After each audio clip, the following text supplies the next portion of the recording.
శ్రీ గురుభ్యో నమ. హరి ఓం. దంతాంచలేన ధరణీతలమున్నమయ్య పాతాళకేళిషు ధృతాది వరాహలీలం ఉల్లాఘనోత్ఫన ఫణాధర గీయమాన క్రీడావదానం ఇభరాజముఖం నమామః. అమరీకబరీ భారభ్రమరీ ముఖరీకృతం దూరీకరోతు దురితం గౌరీచరణ పంకజం ఇందీవరదళశ్యామం ఇందిరానందకందళం వందారు జన మందారం వందేహం యదునందనం. వాగర్ధావివ సంపృక్తౌ వాగర్ధ ప్రతిపత్తయే జగతః పితరౌ వందే పార్వతీ పరమేశ్వరౌ. నారాయణం నమస్కృత్య నరం చైవ నరోత్తమం దేవీం సరస్వతీం వ్యాసం తతో జయముదీరయేతు. శ్రుతిస్మృతిపురాణానాం ఆలయం కరుణాలయం నమామి భగవత్పాదశంకరం లోకశంకరం. బుద్ధిర్బలం యశోధైర్యం నిర్భయత్వమరోగత అజాడ్యం వాక్పటుత్వం చ హనుమస్మరణాద్ భవేతు. శ్రీకృష్ణ పరబ్రహ్మణే నమః. హరి ఓం. ఖట్వాంగుడనే రాజర్షి ఒక్క ముహూర్త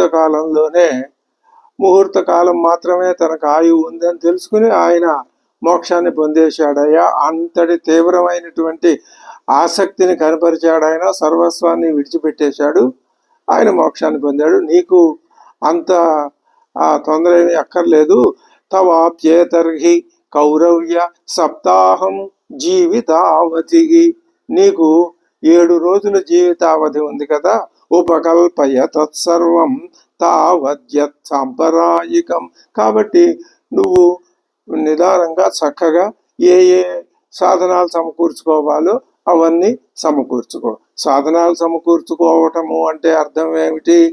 7 రోజుల్లో నువ్వు మోక్షం పొందాలి అంటే నీ యొక్క మనస్సుని నేను చెప్పేటటువంటి దృష్టాంతాలు, కథలు, వాటిలు ఆ కథాభాగం అంతటి మీద కాదు.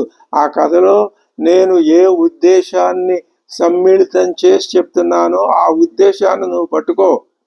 అలా ఎందుకు, నాకు ఆ ఉద్దేశం ఒక్కటే సూటిగా చెప్పేయండి, నేను దాన్ని పట్టుకుంటాను, కథ అంతా అక్కర్లేదు నాకు అని మనలాంటి, ఎందుకు ఆయన అలా చెప్పటం అని మనలాంటి వాళ్ళు ఎవరైనా ఒక అనుమానాన్ని వ్యక్తపరచవచ్చు.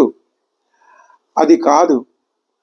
ఆ విధంగా కథ విని అందులో సారాంశాన్ని గ్రహించటానికి బుద్ధి శక్తిని ఉపయోగిస్తేనే అది దాంట్లో ఆయన బుద్ధికి హత్తుకుంటుంది. దానివల్ల సత్య ఫలితం కలుగుతుంది. అంతే తప్ప సూటిగా చెప్తే అంత ప్రయోజనం ఉండకపోవచ్చని ఒకటి. మరొకటి, ఇది మానవులందరికీ చిరస్థాయిగా నిలిచిపోయే గ్రంథం కావాలని కదా వేదవ్యాస మహర్షి రాశాడు. తన కుమారుడైనటువంటి శుక మహర్షికి అందించాడు. ఆయన ఇప్పుడు చెప్తున్నాడు ఇన్ని ప్రయోజనాలు ఉన్నాయి. కాబట్టి అంటే దీంట్లో ఒక విధంగా ఏమని ఆయనకి ఆశ్వాసం లభిస్తున్నది అంటే, ఈ 11 రోజుల్లో నీకు కావలసినటువంటి సాధన సంపత్తిని సమకూర్చే విధానం నీకు నేను అందిస్తాను అని ఆయన హామీ ఇస్తున్నాడని కూడా మనం భావించవచ్చు. ఎందుకని అంటే మహర్షుల మాటలు అంత ప్రభావాన్ని కలిగి ఉంటాయి. వాళ్ళు అంత దూరదృష్టితో మాటలు చెప్తూ ఉంటారు. ఒక్కొక్క మాట చెప్పాడంటే ఆయన అది అంత తేలిగ్గా మనం తీసిపారేయటానికి వీల్లేదు. ఇంకో మాట చెప్తున్నాడు ఆయన, అంతకాలేతు పురుష ఆగతే గత సాధ్వస ఛింద్యాద్ అసంగ శస్త్రేణ స్పృహాం దేహేను ఏచతం. అయ్యో, నాకు అంతకాలం అంత్య సమీపించిందే అని నువ్వేమీ బాధపడక్కర్లేదు. గత సాధ్వస, ఆ భయం విడిచిపెట్టాయి. నువ్వేం చేస్తావు? ఇప్పుడల్లా నీకు కావాల్సింది సంఘం అనేది ఉండకూడదు.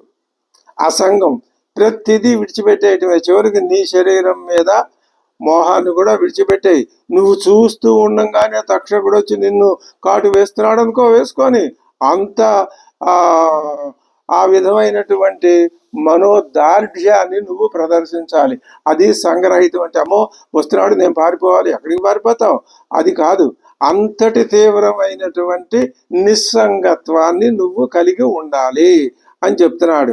గృహాత్ ప్రవ్రజితో ధీర పుణ్యతీర్థ జలాప్లుత. నువ్వు ధైర్యంతో ఇల్లు విడిచిపెట్టాయి. మనలాంటి వాళ్ళం ఈ పని చేయగలమా? చెయ్యలేము. అది సాధ్యం కాదు. ఎవరికి సాధ్యమో వాళ్ళు దాన్ని ఆచరణలో పెడతారు. భాగవతం ఏ ఒక్కరికో ఏ ఒక వర్గం వాళ్ళకో కాదు, అందరికీ ఉపయుక్తమయ్యే గ్రంథం కదా. కాబట్టి ఏం చెప్తున్నాడు ఆయన? ధీర గృహాత్ ప్రవ్రజిత పుణ్యతీర్థ జలాప్లుత. పవిత్ర. ఇంకా నీకు నీ యొక్క దృఢమైన నిర్ణయాన్ని పరిపుష్టం చేసేటటువంటి ఇతర కార్యక్రమాలు ఉండాలి. అలాంటి వాటిల్లో ఒకటి తీర్థ స్నానం, నదీ స్నానాలు చేస్తూ ఉండు. శుచౌ వివిక్తే ఆసీనో విధివత్ కల్పితాసనే. చక్కగా శుచిగా పరిశుభ్రంగా ఆసనం కల్పించుకొని ఎవరి యొక్క ప్రజలందరి యొక్క సంసర్గాన్ని విడిచిపెట్టి వివిక్తమైన ప్రదేశంలో కూర్చో. అభ్యసేత్ మనసా శుద్ధం తిరువృత్ బ్రహ్మాక్షరం పదం. త్రివృత్ 3 భాగాలు కలది. అకార ఉకార మకారాలు కలిపితే ఆ ఉ ఓం. ఓంకారాన్ని నువ్వు శుద్ధం మనసా అభ్యసేత్, నువ్వు నిత్యం జపించు, మానసికంగా జపించు. ఆ మనసును ఏం చేస్తావు? యచ్చేత్ జితశ్వాసో బ్రహ్మబీజం అవిస్మరన్. ఆ నామబీజాన్ని, నమో నారాయణ నమో వాసుదేవాయ, నువ్వు ఏ మంత్రాన్ని జపిస్తున్నావో దాన్నే ప్రధానంగా పెట్టుకుని ఆ మంత్రం అవిచ్ఛిన్నంగా ఆ మంత్రం జపించు ఓంకారపూర్వకంగా. నియచ్చేద్ విషయేభ్యో అక్షాన్. ఇంద్రియాలని విషయాల మీదకి పోనీయకు. నేను గంట సేపు తపస్సు చేశానే చాలు, ఏదైనా తిందాం, ఇలాంటి విషయాల మీదకి మనసుని పోనీయకు. మనసా బుద్ధి సారథి మనః కర్మభిరాక్షిప్తం శుభార్థే ధారయేత్ ధియా. ఆ మనసుని నువ్వు బుద్ధితో ధారయేత్, దానిని నీ యొక్క అధీనంలో ఉంచుకో. తత్రైకావయవం ధ్యాయేద్ అవ్యుచ్ఛిన్నేన చేతసా మనో నిర్విషయం యుక్త్వా తతః కించన నస్మరేత్. మనస్సులో ఏ విషయాలు లేకుండా రానీయకు. అసలు వచ్చే ఆ సాధన ఇప్పటికిప్పుడు ఒక రోజుతో చేస్తే వచ్చేది కాదు. కానీ నువ్వు అంత మ్రియమాణుడు అయిన స్థితిలో ఉన్నావు కాబట్టి అలాంటి తీవ్రమైనటువంటి తపస్సు చేయగలిగిన వాళ్ళకి అది సాధ్యం కావచ్చును. మనలాంటి వాళ్ళకి సాధ్యం కాకపోవచ్చు, సాధ్యం కాదు. కానీ ఏం చేయాలి? నువ్వు దాన్ని సాధన చేయాలి. పదం తత్పరమం విష్ణోర్మనో యత్ర ప్రసీదతి. ఆ విధమైన సాధన కనుక నువ్వు చేసినట్లయితే నీ మనస్సు ప్రసీదతి, ప్రశాంత స్థితిని పొందుతుంది. రజస్తమోభ్యాం ఆక్షిప్తం విభూఢం మన ఆత్మన. నీ మనస్సుని బాగా ఆక్షిప్తం పట్టుకున్నాయి. ఏమిటవి? సత్వ రజస్తమస్సులనే 3 కూడా. రజస్తమోభ్యాం, సత్వం అలా ఉంచు, రజస్తమస్సులనే గుణాలు బాగా ఆక్రమించటం చేత యచ్చేత్ ధారణయా ధీరో హంతి యా తత్కృతం మలం. ఆ ధారణా శక్తి వేటిని? ఈ తమో గుణం రజో గుణాలు నీ మనస్సులో అవి మలాన్ని పోగు చేసి పెట్టినాయి. నువ్వు నీ ధారణ ఎలా ఉండాలి? ఆ మలాన్ని పోగొట్టుకునేదిగా ఉండాలి. యస్యాం సంధార్యమాణాయాం యోగినో భక్తి లక్షణ ఆశు సంపద్యతే యోగ ఆశ్రయం భద్రమీక్షత. అప్పుడు పరీక్షిత్ మహారాజు విన్నాడు ఇదంతా. నువ్వు జాగ్రత్తగా ధారణ చెయ్యాలి, నామజపం చెయ్యాలి, అన్నిటినీ విడిచిపెట్టేయాలి, ఏ వాసన ఉండకూడదు, తమో గుణం రజో గుణాలు నీ జోలికి రాకూడదు, నీ మనసులో ఆలోచన అనేదే రాకూడదు. ఇంత కఠినమైన విషయాలు చెప్పేసరికి అప్పుడు ఆయనకి అనుమానం. ఆయన అడుగుతాడు, యథా సంధార్యతే బ్రహ్మన్ ధారణ యత్ర సమ్మత యాదృశీవ హరే దాషు పురుషస్య మనోమలం. స్వామి మహర్షి, పరమాత్మని ధారణ చేయవలసి యథా సంధార్యతే బ్రహ్మన్ ధారణ యత్ర సమ్మత. పరమాత్మను నేను ధారణ చేయాల్సినటువంటి పద్ధతి ఏది? ఈ విషయంలో అందరికీ సమ్మతమైనటువంటి పద్ధతిని ఏదైనా ఉంటే నాకు చెప్పు. ఆ పరమాత్మ యొక్క స్వరూపం ఏమిటి, దాన్ని మనసులో నిలుపుకోమన్నావు కదా, ఏమిటి ఆయన స్వరూపం? ఇది చాలా ముఖ్యమైనటువంటి విషయం అన్నమాట. పరమాత్మ నీకు ఎక్కడా కనపట్టలేదు కదా, నీకు కనపడే దాంట్లో నుంచే పరమాత్మను నువ్వు భావించుకోవాలి అన్న దాన్ని, అది ఈయన అడిగిన ప్రశ్నగా అది జవాబు అవుతుందన్నమాట. అది చెప్తున్నాడు. అంటే ఏమిటి, ఆ పరమాత్మ యొక్క స్వరూపం ఎలాంటిది, ఈ మలము విక్షేపము ఈ ఆవరణాది దోషాలన్నీ పోవాలి, మనస్సు పూర్తిగా ఏం కావాలి, పరిశుద్ధం కావాలి అన్నప్పుడు, అలా కావాలన్నప్పుడు ఎటువంటి పరమాత్మను, ఆ పరమాత్మ యొక్క ఏ స్వరూపాన్ని నేను ధ్యానం చెయ్యాలి అని అడిగాడు ఒక ప్రశ్న. అప్పుడు మళ్ళీ శుక మహర్షి అంటున్నాడు, జితాననో జితాసనో జితాశ్వాసో జితసంగో జితేంద్రియ స్థూలే భగవతో రూపే మనస్సంధారయేద్ధియా. నువ్వేం చేస్తావో తెలుసా, ఆసన శుద్ధి, తర్వాత శ్వాసని, ఆసక్తిని, సంఘం అంటే సంబంధం, అన్నింటి మీద శక్తి ఆసక్తిని, ఈ తర్వాత జితేంద్రియ ఇంద్రియాలని నీ అధీనంలో ఉంచుకొని సంఘాన్ని విడిచిపెట్టి శ్వాసని నీ యొక్క స్వాధీనంలో ఉంచుకొని శుభ్రమైన ఆసనం మీద కూర్చుని బుద్ధి ద్వారా మనస్సుని నువ్వు నియంత్రించి ఆ భగవంతుని యొక్క స్థూల స్వరూపం మీద నిలపాలి. స్థూలే భగవతో రూపే, భగవంతుని యొక్క స్థూల రూపం. ఇది ఇలా చెప్పేసరికి మళ్ళీ మనకు అనుమానం వచ్చేస్తుంది, భగవంతుడికి స్థూల రూపం ఏమిటి, స్థూల రూపం ఉంది అంటే సూక్ష్మ రూపం కూడా ఉంటుందా? ఉంది. ముందు స్థూల రూపం మీద దృష్టిని నిలుపు, తర్వాత క్రమంగా అదే సూక్ష్మ రూపం మీద కూడా వెడుతుంది. ఆ స్థూల రూపం ఏదండి, ఎక్కడ కనపడుతుంది? దేన్ని చూచి నేను ఇది పరమాత్మ యొక్క స్థూల రూపం అని అనుకోవాలి అంటే చెప్తున్నాడు, విశేషస్తస్య దేహోయం స్థవిష్ఠశ్చ సవీయసాం యత్రేదం దృశ్యతే విశ్వం భూతం భవ్యం భవచ్చయతు. పరమాత్మ యొక్క స్థూల రూపం కావాలంటావా? ఈ కనిపించేదంతా ఆయన యొక్క స్థూల రూపమే. ఒక్క ముక్కలో చెప్పేశాడు. ఎప్పటి నుంచి? భూతం, వర్తమానం, భవిష్యచ్చ. ఎప్పటి నుంచో ఉన్నది, ఇప్పుడు ఉన్నది, ఇక ముందు ఉంటుంది. ఇక్కడ విశేషం ఉంది. ఏమిటి? కనిపించే విశేషాలు. వీటన్నింటిలోనూ ఉండేది సామాన్యం. ఆ సామాన్యమే పరమాత్మ. ఇవన్నీ విశేషాలు. విశేషాలకు ఒకదానికి పడవు. సామాన్యానికి అసలు ఏది పోటీ లేదు. సామాన్యం అనేది ఎప్పుడు ఒకటే ఉంటుంది కానీ ఇంకోటి ఉండదు. కాబట్టి నువ్వు ముందు ఈ కనిపిస్తున్నటువంటి జగత్తుని ఇదే పరమాత్మ అనుకునే దృష్టితో చూడు. అండకోశే శరీరేస్మిన్ సప్తావరణ సంయుతే వైరాజ పురుషో యోసౌ భగవాన్ ధారణాశ్రయ.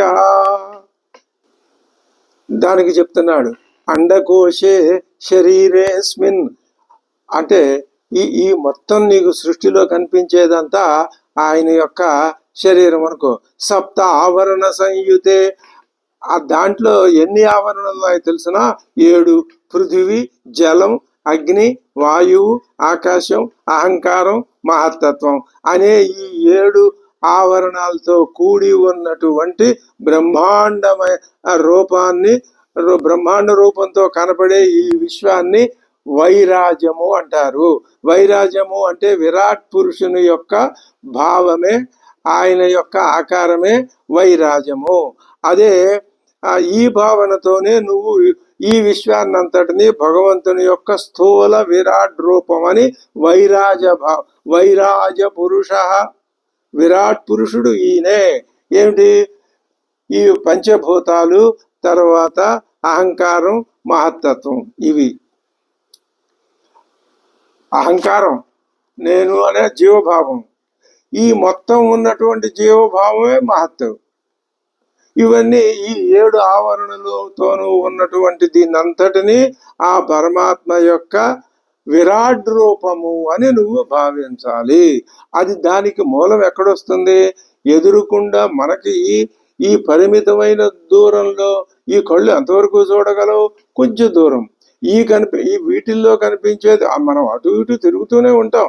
ఆ తిరుగుతూ ఉన్నప్పుడు ఎదురుకుండా కనపడేది మాత్రం ఇది కూడా ఆ వైరాజ్య స్వరూపమే అని నువ్వు భావిస్తే క్రమక్రమంగా దీని యొక్క వైశాల్యాన్ని పెంచుకుంటూ వెడితే ఇప్పుడు అదంతా మనకు కనపడక్కర్లేదు. గాలి అంతాను, ఆకాశం అంతాను, అగ్ని అంతాను కనపడక్కర్లా. భావన మాత్రంగా మనం భావన చేయవచ్చు. పాతాళమేతస్య హి పాదమూలం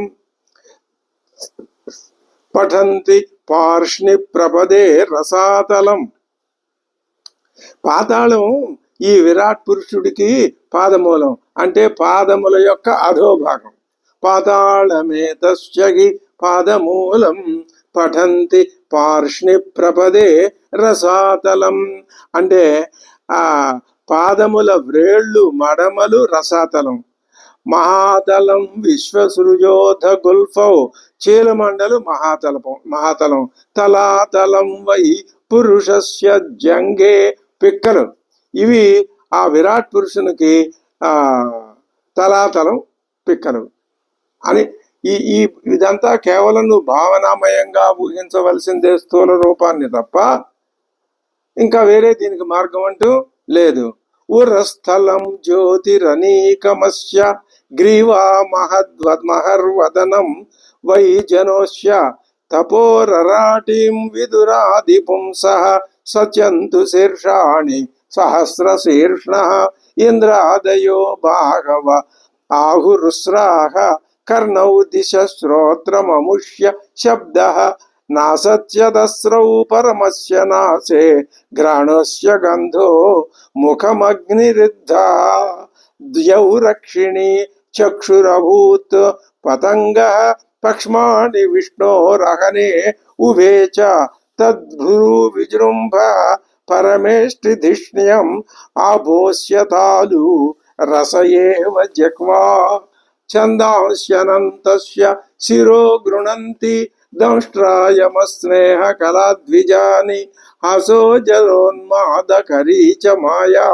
దురంత సర్గో యదపాంగ మోక్ష వ్రీడోత్తరోష్ఠోధర ఏవ లోభో ధర్మస్తనో ధర్మపదోస్య పృష్ఠం కస్తస్య మేఢ్రం వృషణౌ చ మిత్రౌ కుక్షిః సముద్రా గిరయోస్తి సంగాః స నద్యోస్య నాడ్యోధ తనూరుహాణి మహీరుహా విశ్వతనోర్నృపేంద్ర అనంత వీర్యశ్వసితం మాతరిశ్వ గతిర్వయః కర్మ గుణ ప్రవాహః ఈశస్య కేశాన్ విదురంబువాహాన్ వాసస్తు సంధ్యాం కురు వర్య భూమ్నః అవ్యక్తమాహుర్ హృదయం మనశ్చ సచంద్రమాః సర్వ వికారకోశః విజ్ఞాన శక్తిం మహిమామనంతి సర్వాత్మనోంతఃకరణం గిరిత్రం అశ్వాశ్వ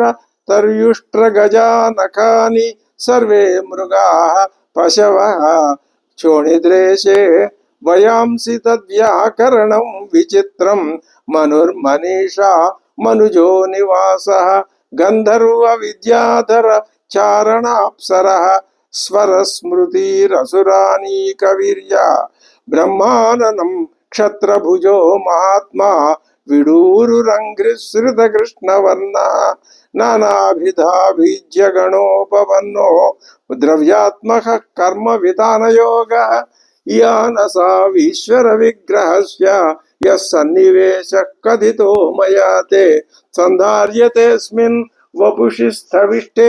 ఇది ఆ పరమాత్మ యొక్క ఇక్కడ శిరోజాల దగ్గర నుంచి కాలి వేళ్ల దాకా మొత్తం ఆ పరమాత్మ యొక్క ఆ శారీరకమైన అవయవాలుగా ఈ కనిపించే వాటన్నింటినీ భావించాలి. సంధార్యతేస్మిన్ వపుషి స్థవిష్టే మనస్వబుద్ధ్యా నయతోస్తి కించితు. అంతకంటే వేరే ఏది ఆలోచన ఉండకూడదు. స సర్వధీవృత్యనుభూత సర్వ ఆత్మా యథా స్వప్నజనేక్షితైకః తం సత్యమానంద నిధిం భజేత నాణ్యత్ర సద్యేతు యత ఆత్మపాత. అంటే ఈ నువ్వు ఏం చేయాలి అంటే పరమాత్మయే సకల ప్రాణుల యొక్క బుద్ధి మొదలైన వృత్తుల ద్వారా సమస్త పదార్థాలని విషయాల్ని అనుభవిస్తాడు. అతడే ప్రాణులన్నింటికీ అంతరాత్మ. అతడు అద్వితీయుడు. స్వప్నద్రష్ట అయిన జీవుడు తనలోనే సప్త జగత్తునందు స్వప్న జగత్తులో తనతో సహా అన్ని పదార్థాలని ఎలా భావించుకుంటాడో పరమాత్మే ఈ సమస్త జగత్తుని తనలో కల్పించుకొని అలా భావించుకుంటున్నాడని నువ్వు భావించాలి. వాస్తవంగా పరమాత్మ సత్యస్వరూపుడే, ఆనంద సాగరుడే. కాబట్టి ఆయన్ని నువ్వేం చేయాలి?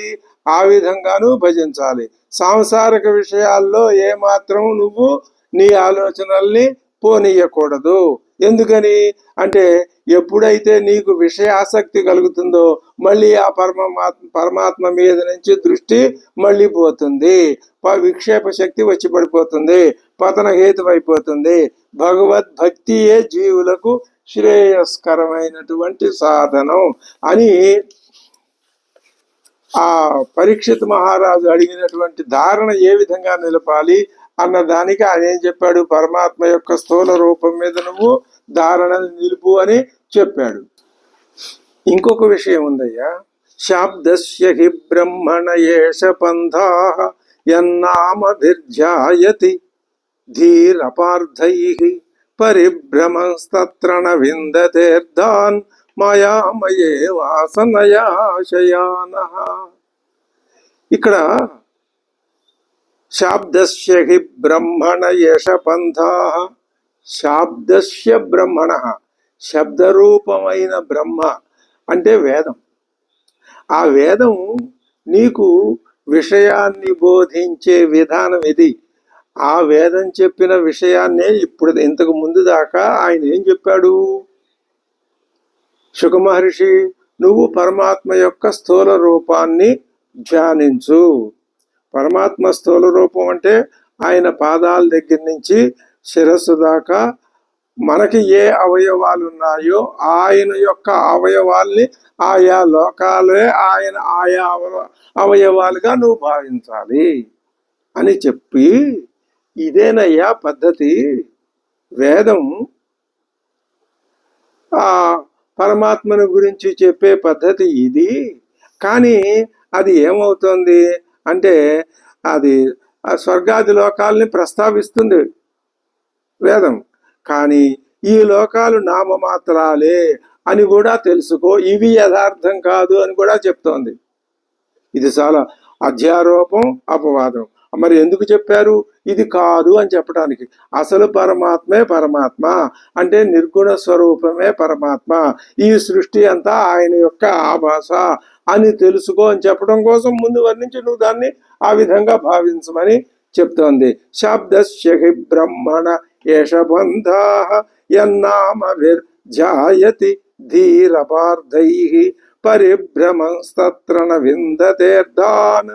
ఆ పరిభ్రమ ఎందుకని నువ్వు తెలుసుకోలేకపోతున్నావు? నీ మనస్సుకి ఈ మాయ బాగా పట్టేసి పరిభ్రమన్ తిరుగుతూ ఆ తిరగటం వలన అర్థాన్ న విందతే, తెలుసుకోవలసిన అర్థాన్ని తెలుసుకోలేక ఇది నామం ఈ రూపం, ఈ నామరూపాలు అనే రెండింటిని నువ్వు బాగా నీ మనస్సులో ముడేసుకొని ఆ దృష్టితోటే ఈ సమస్తాన్ని చూస్తున్నావు. ఆ పరమాత్మని కూడా నామరూపాలతోటే చెబితేనే నీకు అర్థమవుతుందని నువ్వు భావిస్తున్నావు. పరిభ్రమస్తత్ర న విందతేర్ధాన్ మాయామయే వాసనయా శయానః. ఎందుకని జీవుడు ఆ పని చేయలేపు? మాయామయమైనటువంటి వాసనలన్నీ బాగా దట్టంగా పట్టి శయానః వాటిలో కూరుకుపోయినటువంటి జీవుడు అర్థాన్ న విందతే, తెలుసుకోలేడు. మరి ఎందుకని ఇలా చెప్తున్నావు అంటే వేదం అదే పద్ధతి చెప్పింది. చెప్పి చివరికి ఏముంటుంది? ఇది ఉట్టిదే అని తెలుసుకోమని చెబుతోంది. ఎంత అద్భుతమైన బోధ ఇది! సాక్షాత్తు శుక మహర్షి చేసిన బోధ. ఇటువంటి భావాలు అనేకం.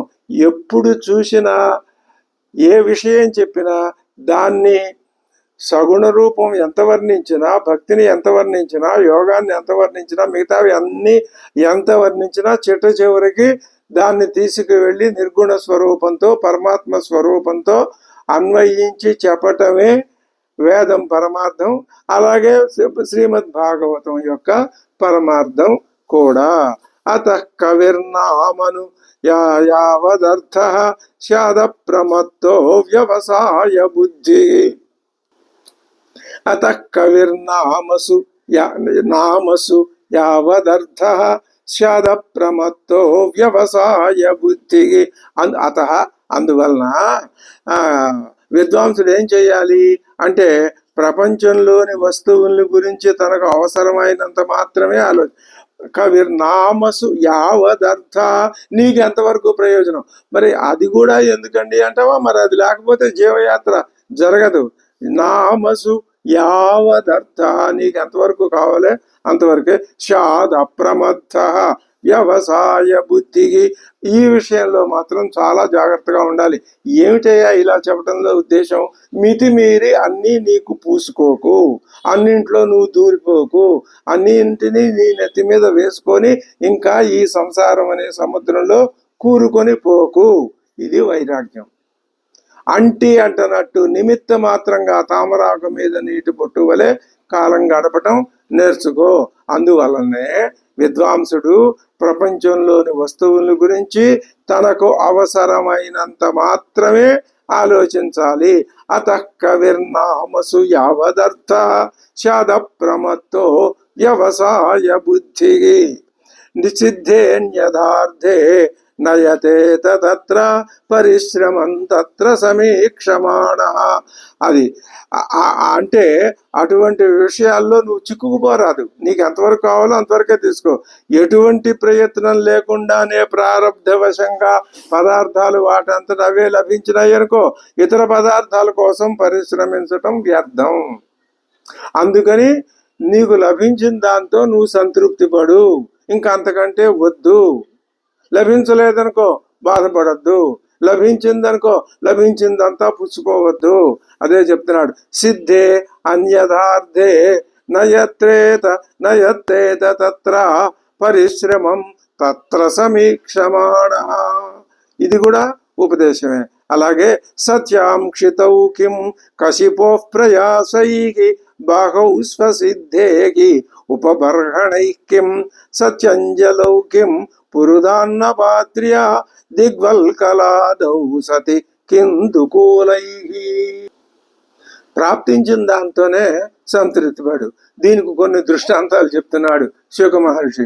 సత్యాంక్షితౌ, నేల ఉంది కదా, కిం కశిపో ప్రయాసై, ఇంకా ఈ మంచాలు హంసతూలిక తల్పాలు ఇలాంటివి ఎందుకయ్యా, శుభ్రంగా నేల మీద పడుండు. బాహౌ స్వసిద్ధేకి ఉపబర్హణైక్యం, చక్కగా బలిష్టమైన బాహువులు ఉన్నాయి, అవి పెట్టుకోగలిగిందా? దిళ్ళు ఇలాంటివన్నీ ఎందుకు? సత్యంజలౌ కిం పురుధాన్న పాత్ర్య, అంజలి ఉందిగా నీళ్లు తాగటానికి, ఇంకా పాత్రలు ఇవన్నీ ఎందుకు? దిగ్వల్కలాదౌ సతి కిందుకూలైకి, అంటే దిగంబరంగా ఉండటమే అనుకూలంగా ఉన్నప్పుడు ఈ అమూల్యమైన వస్త్రాలు, పట్టు పీతాంబరాలు ఇవన్నీ ఎందుకయ్యా? అక్కర్లేదు. చీరాణి కింపది నసంతి దిశంతి భిక్షాం నైవాంఘ్రిపా పరభృత సరితోప్యశుష్యన్నో రుద్ధా గుహా కిమజితోపతినోపన్నాను కస్మాత్ భజంతి కవయో ధన దుర్మదాంధాను. ఇంకా చెప్తున్నాడు,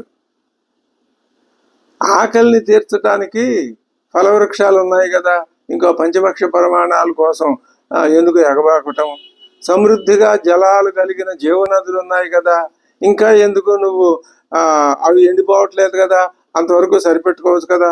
పర్వత గుహలు నివాస స్థానాలుగా ఉన్నాయి కదా, ఇంకా నీకు హర్మ్యతలాలు ఇవన్నీ ఎందుకు? శరణాగతుల్ని రక్షించే భగవత్ కృప సులభంగా నీకు లభ్యం అవుతూ ఉన్నప్పుడు పండితులు ధనమదాంధుల్ని నువ్వు సేవించటం ఎందుకు? అలాంటి వాళ్ళని సేవించాల్సిన అవసరం లేదు. ఏవం స్వచిత్తే స్వతయేవ సిద్ధే ఆత్మా ప్రియోర్ధో భగవాన్ అనంతః తం నిర్వృతో నియతార్థో భజేత సంసారహేతు పరమశ్చ యత్ర. ఇలాంటి బోధనల కోసమే మనం శ్రీమద్ భాగవతం చదవాలి. ఇలాంటి భావాలు చదవకపోతే, మనస్సుకి తెలుసుకోకపోతే, మనస్సుకి ఎక్కకపోతే మన యొక్క ఆలోచన పరిధి విస్తరించదు. వైరాగ్యం యొక్క స్వభావం ఏమిటో తెలియదు. అదే చెప్తున్నాడు, ఏవం స్వచిత్తే స్వతయేవ సిద్ధే. నీ మనస్సులోనే ఆ భగవంతుడున్నాడు. నువ్వు ఎక్కడికో వెళ్ళటం ఎందుకు? ఎక్కడో ఉన్నాడని అనుకుంటున్నావు, కాదు. స్వచిత్తే స్వతయేవ సిద్ధే. ఇది చాలా అద్భుతమైన విషయం. ఇప్పటిదాకా మనకి ఇటువంటి ఆలోచన మనకి కలగదు.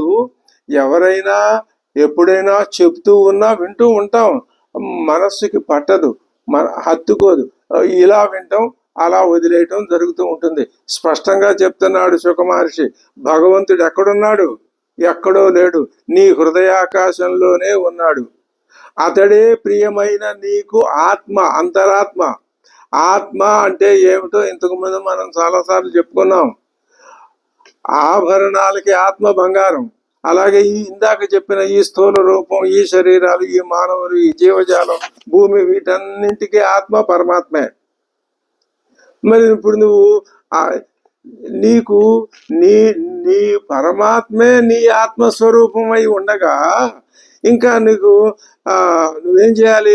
నా అంతఃకరణంలోనే పరమాత్మ ఉన్నాడని నిశ్చయించుకొని ఆయన్ని నువ్వు ఎట్లాగ నియతార్థో భజేత, అనన్య భక్తితో సేవించు చాలు. ఎక్కడో ఉన్నాడు, నా కోసం వస్తున్నాడు, ఇలాంటివన్నీ నువ్వు చెప్పుకోవద్దు, అనుకోవద్దు. ఏవం స్వచిత్తే స్వతయేవ సిద్ధే ఆత్మా ప్రియోర్ధో భగవాన్ అనంతః తం నిర్వృతో నియతార్థో భజేత సంసారహేతు పరమశ్చయత్ర. ఇలా అనుకుంటేనే నీకు సంసార ఉపరమం జరుగుతుంది. అంటే నీలో సంసారం అనేది లేకుండా పోతుంది. ఇప్పుడు మానవుడు అంటే అర్థం ఏమిటి? సంసారి. సంసారంలో ఉంటేనే మానవుడు. ఈ ఉపాధి ఎక్కడుంది? దేని నుంచి వచ్చింది? పంచభూతాల నుంచి వచ్చింది. కాబట్టి మానవుడు ఉపాధి అనగానే సంసారం. ఎప్పుడైతే నువ్వు ప్రయత్నపూర్వకంగా పరమాత్మ మీద భక్తితో నిరంతరం ఆయన నామాన్ని, మొదట్లో నామాన్ని జపించడం, క్రమక్రమంగా సగుణతత్వంలో నుంచి నిర్గుణతత్వంలోకి చేరుకోవడం అనే సాధన కనుక నువ్వు చేసినట్లయితే ఇంకా అప్పుడు నీలో ఉన్నటువంటి సంసారం ఉపరమిస్తుంది. ఇది చెప్పినంత తేలిక కాదు, కానీ చెప్పకుండా భాగవతం ఉండదు, మనం కూడా చెప్పుకోకుండా ఉండం. అయితే ఇది విన్నందువలన ఫలితం మనకి, ఇది మనస్సుకి ఇప్పటికిప్పుడు హత్తుకు పోకపోవచ్చు, దీని వలన మనం ప్రయోజనం ఇప్పటికిప్పుడు పొందలేకపోవచ్చు, కానీ ఇది వృధాగా పోదు. ఆ ఒక్క ధైర్యంతో మనం ఏం చేయాలి అంటే ఇలాగే ముందుకి వెళ్తూ ఉండాలి. కస్తాం త్వనాదృత్య పరానుచింతాం ఋతే పశూన సతిం నామయంజాతు పశ్యంజనం పతితం వైతరణ్యాం స్వకర్మజాన్ పరితాపాన్ జుషాణం. మనం వచ్చి ఈ సంసారం అనే వైతరణి నదిలో పడ్డాం. మనలాగా పడిన వాళ్ళు అందరూ ఏ బాధలు పొందుతున్నారో, ఎంత నరకయాతన పడుతున్నారో, మరణిస్తున్నారో, ఆ మరణ వేదన ఎలా ఉందో, మరణాన్ని గురించినటువంటి విషయం వాళ్ళకి తెలియకపోవటం వల్ల వాళ్ళు ఏ విధమైనటువంటి అజ్ఞానంలో కూరుకుపోయారో ఇవన్నీ మనం చూస్తూనే ఉన్నాం. వాళ్ళకి అలా సంసారంలో పడిపోయిన వాళ్ళకి ఒక్క క్షణం కూడా ప్రశాంతి అనేది ఉండదు. కానీ ఈ సంగతి వాళ్ళు తెలుసుకుంటున్నారా? తెలుసుకోవట్లేదు. తెలుసుకోక భగవంతుడు ఎక్కడో ఉన్నాడు అని అనుకుంటూ తమ మనస్సుల్లోనే ఉన్నాడు, విరాజమానుడై ఉన్నాడు అనే విషయాన్ని వాళ్ళు గ్రహించలేక బాధపడుతున్నారు. ఇంతకంటే ఘోరమైనటువంటి ఆశ్చర్యం మరొకటి ఉంటుందా? వాళ్ళు ఏం చేయాలి? అజ్ఞానుల్లాగా జీవితాన్ని వాళ్ళు కడుపుతున్నారు. పశ్చంజనం పతితం వైతరణ్యాం స్వకర్మజాన్ పరితాపాన్ జుషాణం. భగవంతుడు మన హృదయాకాశంలోనే ప్రాదేశ మాత్ర పరిణామంలో వసిస్తున్నాడు. అంటే బొటని వ్రేలు యొక్క పరిమాణంలో మన మన మన మన మన హృదయంలోనే ఉన్నాడు. ఆ పరమ పురుషుడు తన 4 భుజాల యందు లీలా కమలాన్ని, సుదర్శన చక్రాన్ని, పాంచజన్య శంఖాన్ని, కౌమోదకి గదని ధరిస్తూ ఉంటాడు. అటువంటి భగవత్ స్వరూపాన్ని కొందరు భక్తులు ధ్యానిస్తూ ఉంటారు, సాధిస్తూ ఉంటారు. ఏమిటి? చతుర్భుజం కేచిత్ స్వదేహాంతర్హృదయావకాశే ప్రాదేశమాత్రం పురుషం వసంతం చతుర్భుజం కంజరదాంగ శంఖ గదాధరం ధారణయా స్మరంతి. ఇది భక్తి. ఇందాక నుంచి చెప్పిన దానికి ఈ సంసారంలో పడిపోయి అది ఏమిటో మనం ఎందుకు పడ్డామో ఎందుకున్నామో అనే విషయం కూడా తెలుసుకోకుండా అలా కాలం గడిపేస్తున్నారు. కాదు, కానీ కొందరు ఏం చేస్తారు తెలిసిన? కేచిత్ స్వదేహాంతర్హృదయావకాశే, తమ శరీరంలోనే ఉన్నటువంటి హృదయావకాశంలో ప్రాదేశ మాత్రం అంగుష్ట మాత్రుడై ఉన్నటువంటి పురుషం వసంతం ఉన్నాడు పురుషుడు. చతుర్భుజం 4 భుజాలు, కంజరథంగ శంఖ శంఖ గదాధరం ధారణయా స్మరంతి. వాళ్ళు ఎప్పుడు నిరంతరం ఆ చతుర్భుజుడైనటువంటి శ్రీహరిని మనస్సులో ధ్యానిస్తూనే ఉన్నారు.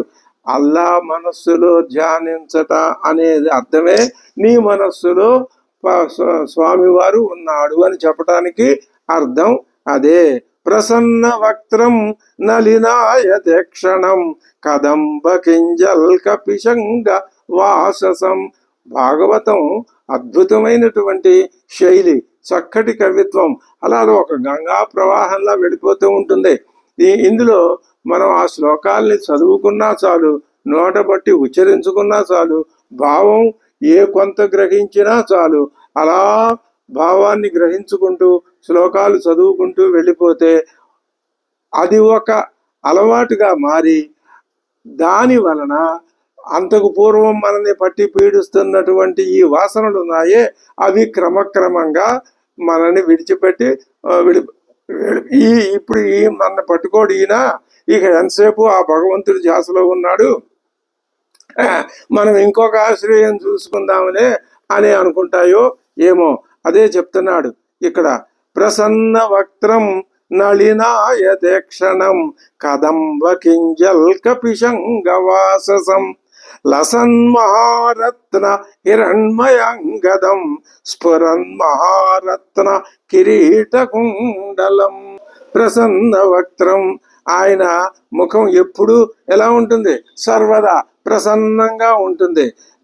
అంటే చక్కని చిరునవ్వుతో కూడి ఉంటుంది పరమాత్మ యొక్క ముఖం.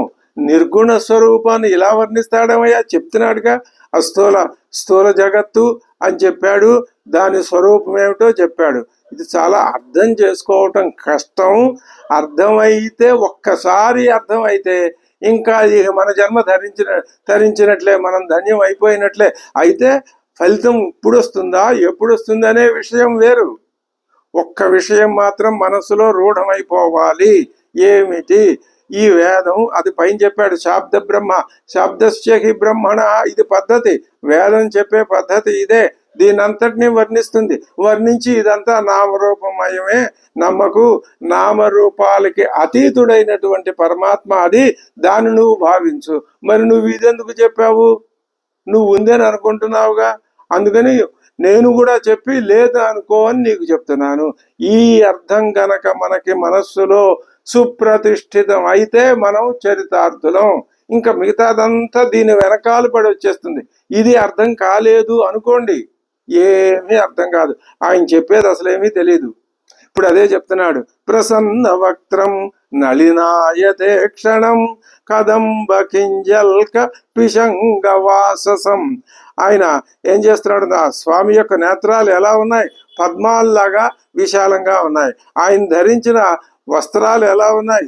కడిమి పూల కేసరాల వలె పసుపచ్చడి వర్ణంతో ఉన్నాయి. ఆ పరమాత్మ లసన్మహారత్న హిరణ్మయాంగదం, బంగారు భుజకీర్తులు ఉన్నాయి. అలాగే స్ఫురన్ మహారత్న కిరీట కుండలం, రత్నాలతో ప్రకాశిస్తున్నటువంటి కిరీటం ఆ పరమాత్మ యొక్క శిరస్సు మీద ఉన్నది. ఉన్నిద్ర కృత్పంకజ కర్ణికాలయే యోగేశ్వర స్థాపిత పాద పల్లవం శ్రీలక్ష్మణం కౌస్తుభరత్న కంధరం అమ్లాన లక్ష్మ్యా వనమాలయాచితం. వికసించినటువంటి హృదయము అనే ఒక కమలం, ఆ కమలం యొక్క మధ్య దుద్దు, దాన్నే కర్ణికారం అంటాం. ఆ దుద్దు యొక్క మధ్య భాగంలో, అదే మధ్య భాగమే స్వామి యొక్క ఆలయం.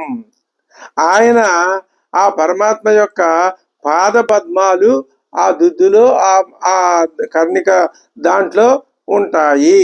అలాగే ఆయన వక్షస్థలం మీద శ్రీవత్సం అనేటటువంటి మత్స ఉంటుంది. కంఠంలో కౌస్తుభం అనేటటువంటి మణి వేలాడుతూ ఉంటుంది. ఆయన యొక్క విశాల వక్షస్థలం మీద ఎప్పటికీ వాడిపోకుండా ఉండే వనమాల ఉంటుంది.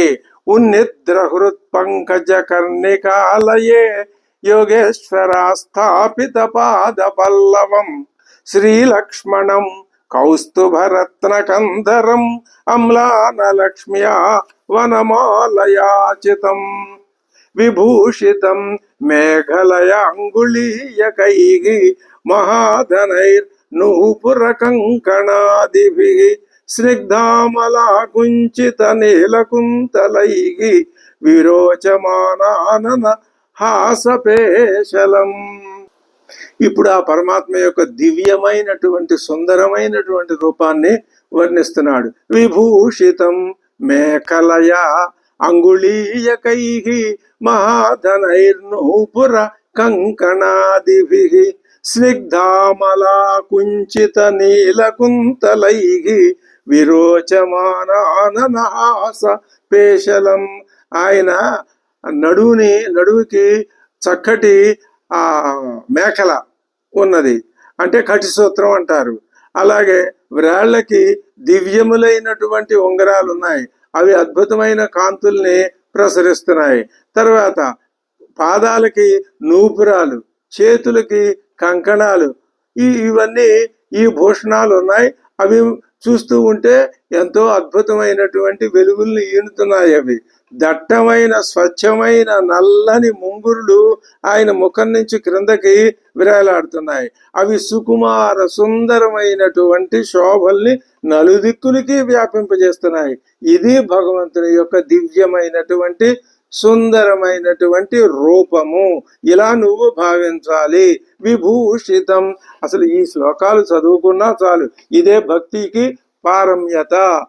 ఇవి చదువుకుంటూ ఉంటే మనసులో వేరే ఏ ఆలోచన రాదు. భక్తి రసం చేత మనస్సు ఆప్లావితం అవుతుంది, పరిపూతం అవుతుంది, పరిశుభ్రం అవుతుంది. ఇలా రోజుకు కొంతసేపు అయినా ఇటువంటి అభ్యాసం చేస్తే ఇంకా అంతకంటే వేరే జీవితానికి పరమ ప్రయోజనం అంటూ ఏది ఉండదు. అందుకనే భాగవత పారాయణ, భాగవత ప్రవచనం ఇలాంటివన్నీ మనకి చాలా సుప్రసిద్ధంగా ఉన్నాయి. విభూషితం మేఖలయ అంగుళీయకైః మహాధనైర్ నూపుర కంకణాదిభిః స్నిగ్ధామలాకుంచిత నీలకుంతలైః విరోచమానానన హాసపేశలం. చక్కటి చిరునవ్వుతో కూడి ఉంటుంది ఆయన ముఖం. ఇంకా ఎలా ఉంది? అదీన లీలాహసితేక్షణోల్లసత్ భ్రుభంగ సంసూచిత భూర్యనుగ్రహం ఈక్షేత చింతామయమేనమీశ్వరం యావన్మనోధారణయావతిష్టతే. నువ్వు ఆ స్వరూపాన్నే నువ్వు నిరంతరం ధ్యానిస్తూ ఉండాలి. ఎంతకాలం ధ్యానిస్తే ఆ పరమాత్మ రూపాన్ని మనస్సులో సుప్రతిష్ఠితం అవుతుందో అంతకాలం నువ్వు ధ్యానిస్తూనే ఉండాలి. అదేమిటి? అదీన లీలా హసిత ఈక్షణ ఉలసత్ భ్రుభంగ సంసూచిత భూర్యనుగ్రహం. ఆయన అనుగ్రహం, దయ ఎలాగా? ఉదారమైనటువంటి లీలా దరహాసాలతో, కటాక్షంతో ఆయన భక్తుల మీద ప్రతి క్షణము అనుగ్రహాన్ని చూపిస్తూ ఉంటాడు, వర్షిస్తూ ఉంటాడు. అటువంటి దివ్యమైన అద్భుత రూపం మనస్సులో స్థిరంగా నీకు ముద్రపడి ఉండాలి. అలా ముద్రపడి ఉండే వరకు కూడా నువ్వు ఆ స్వరూపాన్ని పదే పదే ధ్యానిస్తూ ఉండాలి. ఇవన్నీ అద్భుతమైన శ్లోకాలు, మధురములైనటువంటి శ్లోకాలు. కవితా రసం ఇక్కడ అమృతం, కవితామృతం ప్రవహిస్తోంది. భాగవతంలో ఇలాంటి ఘట్టాలు చాలా అనేకం ఉన్నాయి. అదీన లీలా హసితే క్షణోల్లసత్ భృభంగ సంసూచిత భూర్యనుగ్రహం ఈక్షేత. నువ్వు లోపల ధ్యానించుకోవాలి. చింతామయమేనమీశ్వరం యావన్మనో ధారణయావతిష్టతే ఏకైకశృంగాని ధియానుభావయేత్ పదాదియావద్ధసితం గదాభృత. గదాభృత గదాధారి అయినటువంటి ఆ మహావిష్ణువు యొక్క పాదాదియావద్ధసితం, పాదాల దగ్గర నుంచి చిరునవ్వు దాకా ఆయన ప్రతి చిన్న విషయాన్ని నువ్వేం చేయాలి? ఏకైక శృంగాని ధియా అనుభావయేత్, ఏకైక శృంగాని ధియా అనుభావయేత్ పదాదియావద్ధసితం గదాభృత జితం జితం స్థానమపోక్ష్య ధారయేత్ పరం పరం శుద్ధతి ధీర్యధా యథా.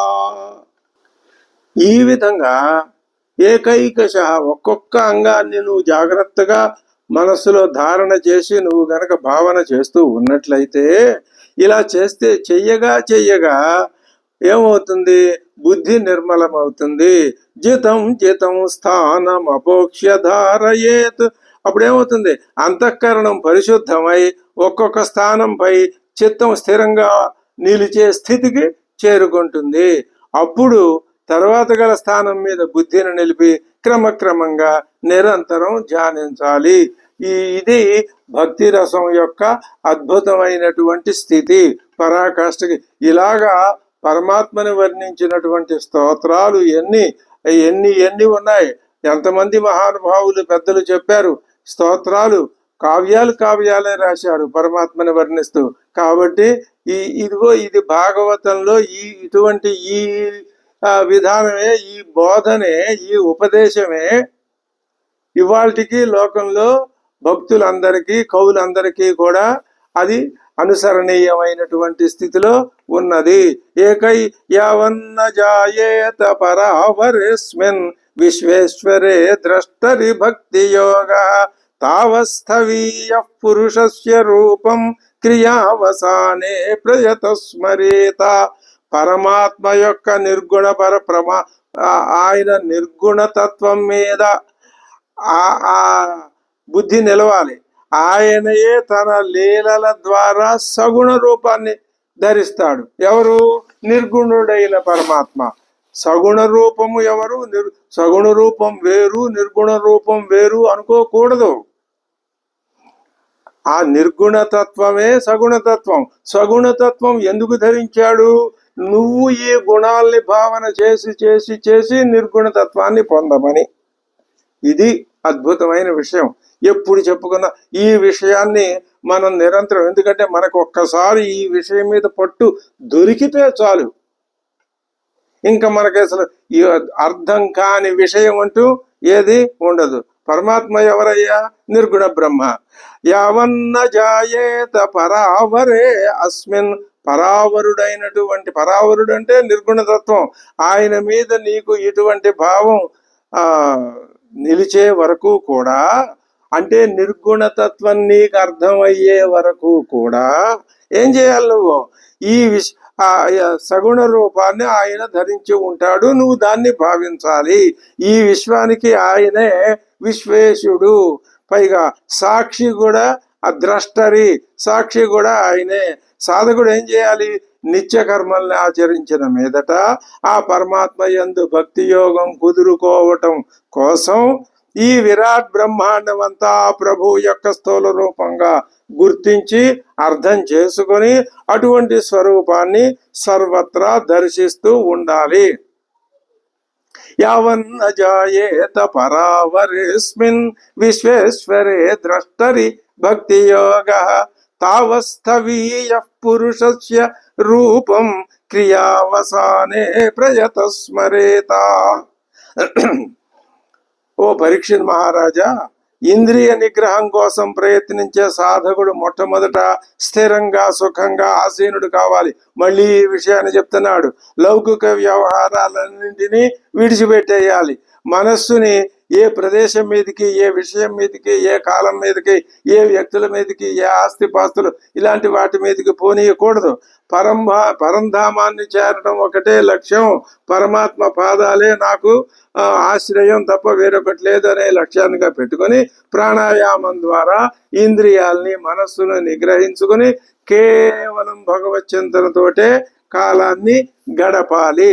స్థిరం సుఖం చాసన్నమాశ్రిత యతికి యదా జిహాసురిమంగలోకం కాలే చ దేశే చ మనోన సజ్జయేత్ ప్రాణాన్ని యచ్చేన్ మనసా జితాసు. అద్భుతమైనటువంటి ఉపదేశం చెప్తున్నారు ఇక్కడ శుక మహర్షి. ఇంకా ఉంది, ఇది తర్వాత విశేషాలు ఎలా ఉంటాయి అనేది మనం తర్వాత ఎపిసోడ్లో తెలుసుకుందాం. స్వస్తి.